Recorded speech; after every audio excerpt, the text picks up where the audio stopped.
want to take what Dr. Precious was saying about being able to share our stories as women while we glean on the insights that we may have learned in the spaces that we currently occupy.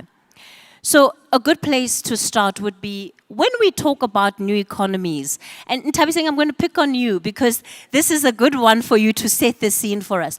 When we talk about new economies, I thought we had one economy. So what are other economies, and what is this idea or concept of new economies?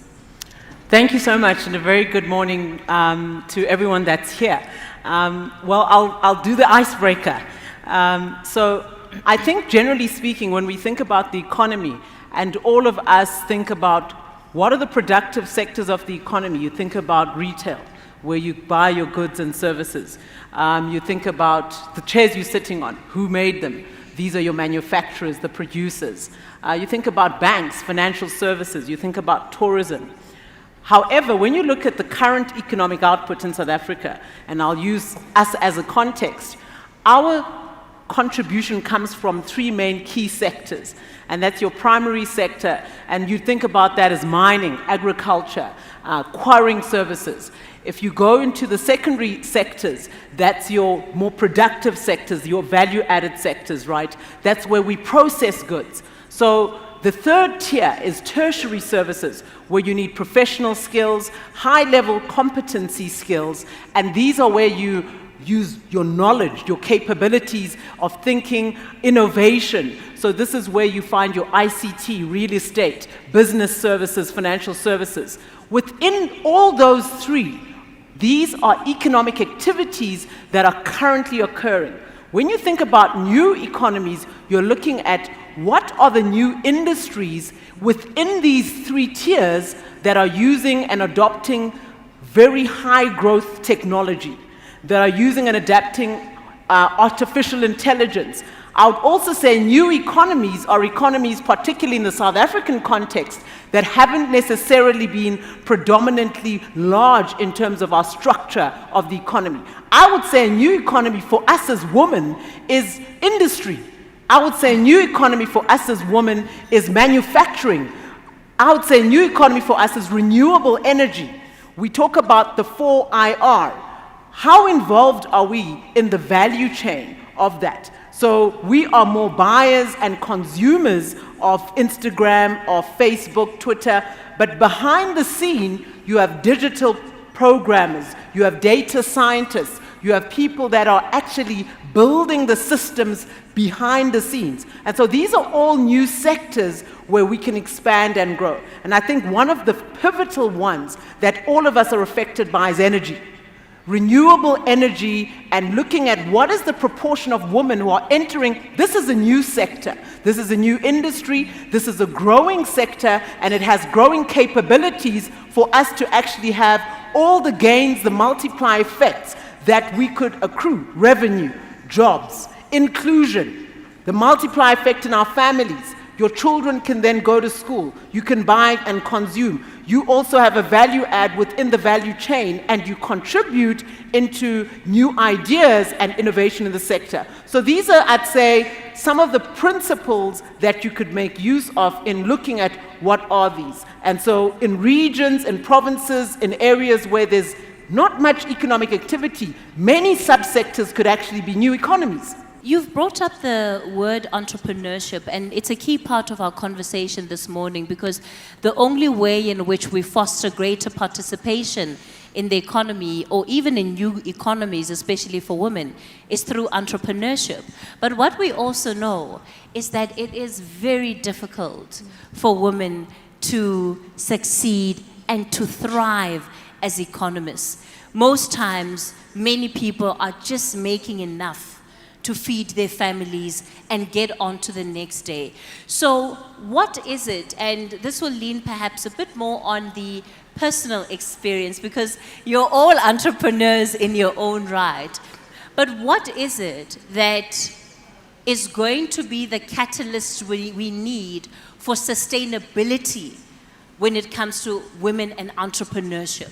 Because so women start, but they never actually get to finish. At least not at the point that they desire. Often they finish out of choice because circumstances have led them to that point. So what is it going to take to better support that entrepreneurship among women? And you can tell us about what some of your own personal experiences have been. Jackie, I'll start off with you. I was speaking to a friend of mine who has also started an organization, and we were both lamenting the fact that we've never been mentored in business. We have no role models who've started businesses, who've been in business. And the lack of knowledge, even just the simple things of tax, certification, keeping your paperwork up to date. If I didn't know what all these papers were, and I honestly I've got a business coach and a mentor, and without that person, I think I would have given up a long time ago, within the first 6 months. I still find it hard. And I, besides using a business coach, I've also applied and completed quite a few programs through Future Females, through, another one through African Management Institute, which have been really, really helpful, very practical, very thorough, so that's been very useful too. It's really not easy. I can't believe how difficult it is, actually, and how difficult it's made to be. And I understand the reason for it, because the business world is complicated, and there are lots of legal issues to deal with, and to ensure that business is not doing the wrong thing. And, we've seen in this country, we've had our state capture, which we can't, that's untenable. So I understand why all these legal things are important, but it's not easy. It's a lot of work. Nthabiseng? Well, I think that there are external factors, but there's also internal factors. I'll start with the internal factors. Believe in yourself. Believe that what you have as an idea is possibly something that could solve a problem in society. Believe that you could probably invent something that could solve a national problem, even a global problem. No entrepreneur reaches success to this global scale unless they believe in whatever it is they want to do. So I think that there's that internal fight that you're having, the tension of, is this worth it? Will anyone support me? Are there people backing me? Does the family or the people around me, would people support this? Yeah. And I believe that if you don't take the chance, the likelihood is you'll never know. So take the chance. I think that those are the internal dynamics. But now when you get out there to start, usually you need capital. That's the first thing. None of us can start a business unless you have savings or you borrow money somewhere so that you can buy some of the things you need to start the business with. So for me, I think that a hindrance or a barrier to entry is not just the self-defeating thinking process, or you constantly saying you cannot do it.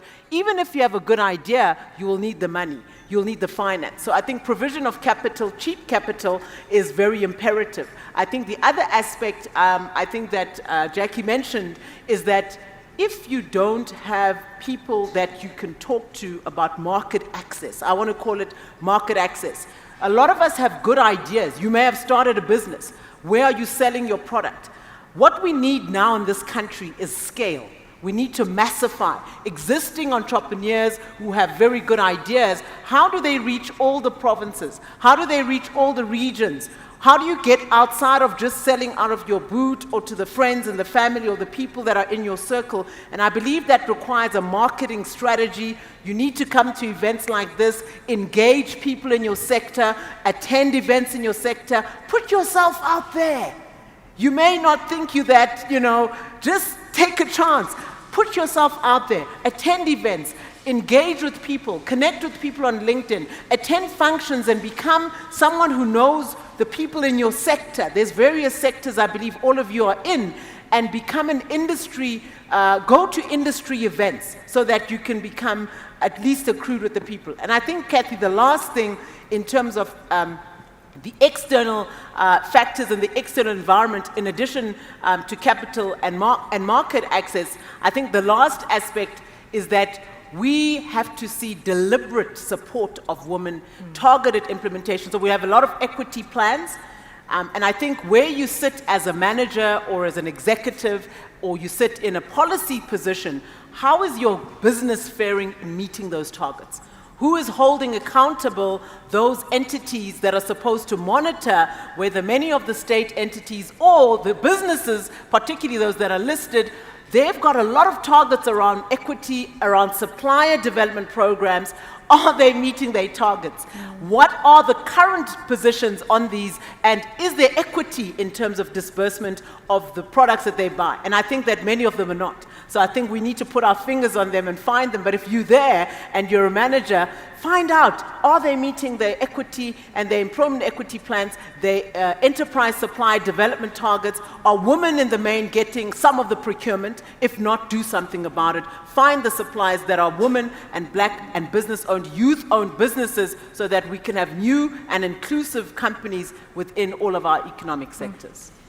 Just before I come to you, Deney, you know, Nthabiseng, I come to events. I'm at the summit.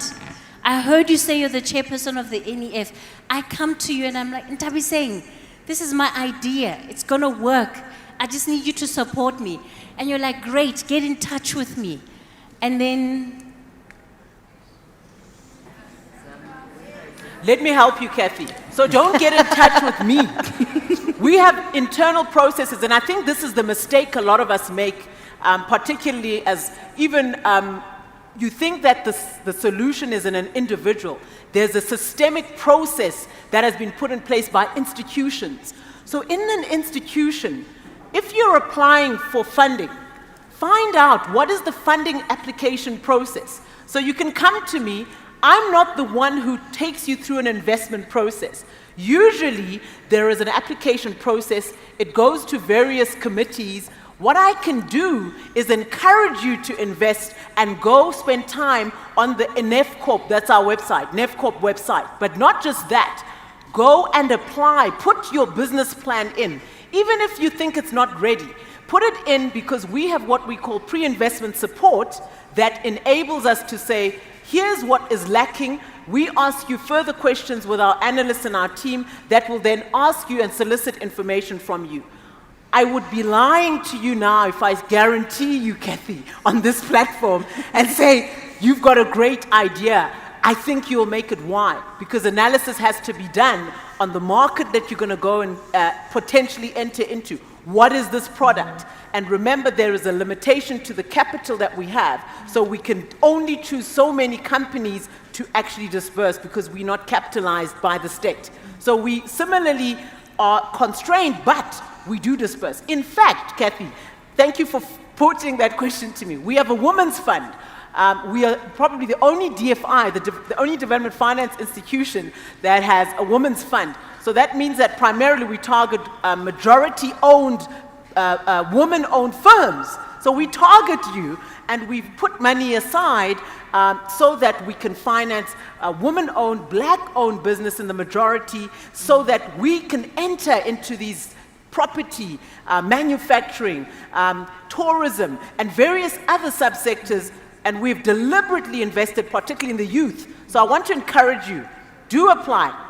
Contact me on Twitter or wherever, Kathy. I'm Dr. Moleko. I will answer you. I will forward you to the right people. I will not do the application process because then I'm playing the referee and the player, but I am oversight. But there is a big team. We have a staff of over 160 people in all the provinces. Please apply. The people at the top actually don't make the process happen. It's the people in the institutional systems. So go through the application processes, make sure you submit all the required documents. If not, get help, and then we will assist at the later stage. But I am for women, and I am for rural development and township economies, particularly because these are the subsectors we want to see growing. All right.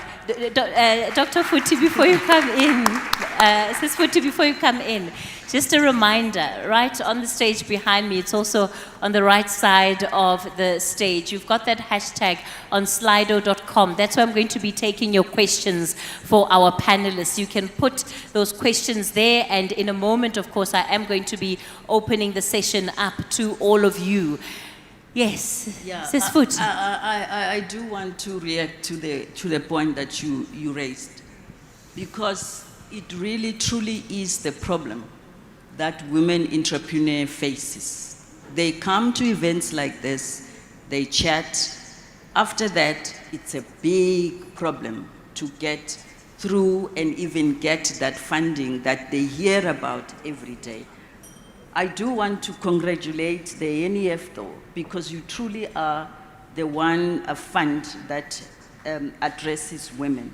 So how do you solve for this problem? It is one of the key areas that we are trying to solve as we speak, as the Women Economic Assembly, through talking to institutions and saying you have to have leadership that's intentional, and also understand that you must have an allocation for women, and that allocation must be utilized.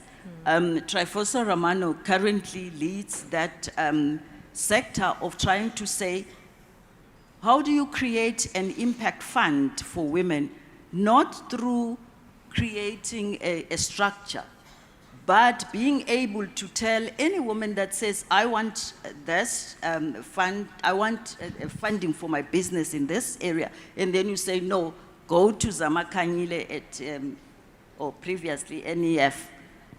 If you, sorry, so, and then if you want something, somebody says, go to a Standard Bank or go to all these funding institutions, it is something that really needs addressing, and it comes back to the whole discussion about intentionality and also deliberate and targeted actions. Yeah. Deney? I think just to speak a little bit from, from my own experience, having entered a field that is not, very feminine. But, I think, so I studied engineering, but I'm not sure that I would have done that had I not been exposed as a child to Lego, my curiosity was piqued in a variety of different ways and a variety of different things. And so I'd also encourage, even from, Nthabiseng spoke about, the internal and the external factors. I think a critical thing for women is also that initial exposure to a variety of different things that can pique our interest, where we can find enjoyment and follow that enjoyment throughout our careers, follow that enjoyment throughout our lives. I think that, one of the things that we need and that we would hope for in new economies is also that people can enjoy their lives more, that the world is a more enjoyable place even while it is a more equitable place. That is the kind of world I think we would dream for. And so I think part of, especially as female entrepreneurs, is following our interests, following our enjoyment, and then importantly, equipping ourselves in those directions. So recognizing that I actually don't have a particular skill or a particular qualification that I just feel is going to elevate me in this particular space, that I feel is going to expose me to things that I would have never thought of.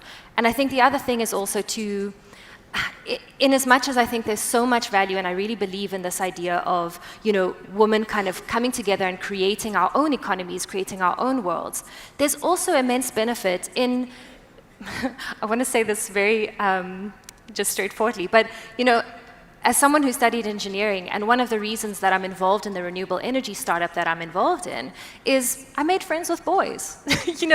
Those are my friends. We chatted about things, we joked about things, and as a result, they begin to recognize, actually, you add a particular kind of value. And within friendship spaces and within relationships, there's a lot of opportunity for us to, we're not trying to enter a brand new space and kind of cast our fishing rod into somewhere far away. But there's this element of, no, you know me, you know what I'm capable of, so let's do this thing together. Let's collaborate together, let's build something together. And the barrier to entry there is a lot lower. And it's not just then, a woman having to kind of go out on her own and craft her own journey, but you get to do these things together.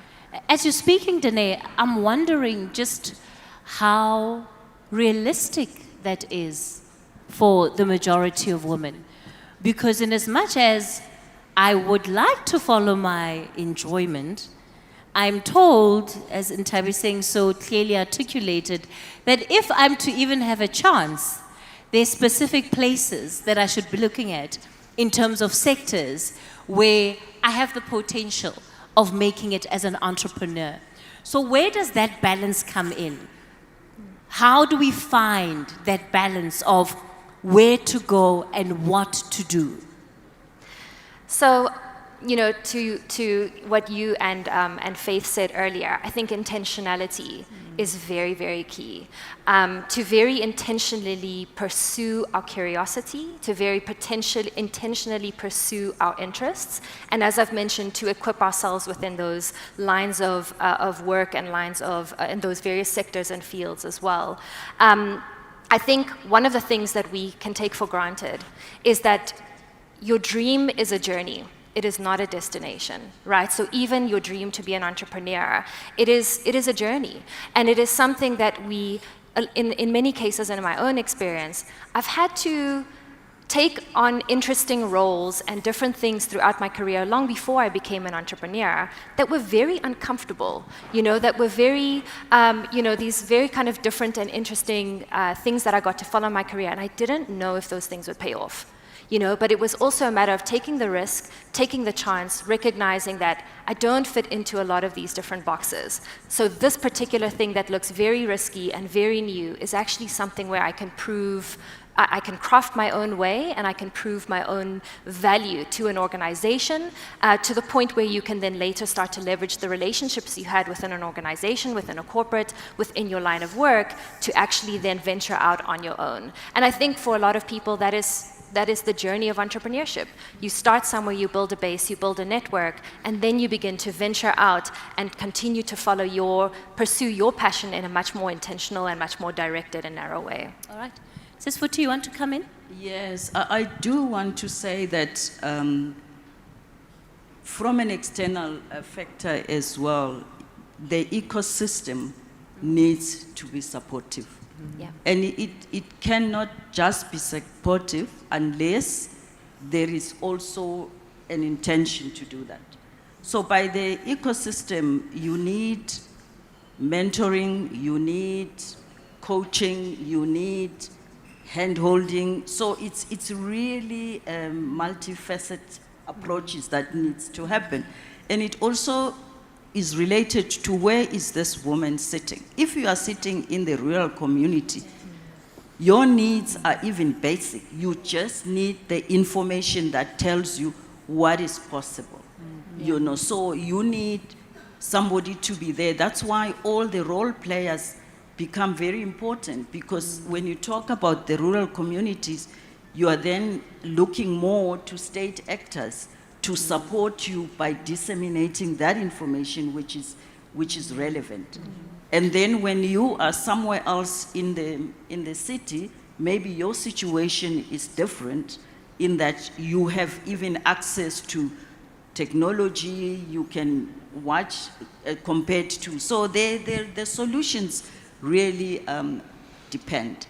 But we cannot sit here and say, it looks so big, we can't solve it. Yeah. All right. So we need to then start by saying, how do we address those communities that are there in that collaborative manner as well? And how do we address the women in their totality by making sure that there is information available, there is the mentoring support, there is the funding support, there is also access to the markets, and there is also just somebody that's holding you by the hand. All right. Yeah. All right. I also wonder to what level we're also seeking out talent, entrepreneurial talent amongst our society. And Deney, I'm going to bring that question to you and ask you the extent to which you have been able to identify other innovators, women, particularly as part of the prize, the Milk and Mtoba prize. So I think what I have experienced is that the women I know are incredible. The women I have journeyed with, the women I studied with, the friends that I have are absolutely incredible people. Not everyone, maybe it's a bit of an unpopular opinion, not everyone is called to entrepreneurship. You know, not everyone is called into that space, but women are incredible in the spaces that they occupy. And so I think one of the things that we as women need to do and need to consider is being sponsors for other women, is promoting other women, is opening the door for other women. Ladies, let me thank you so much for your perspectives. Let me thank you for sharing your stories with us. Let's give them a warm round of applause, please. Thank you so much. You are officially excused from the stage. Thank you. I'm going to invite back on Faith.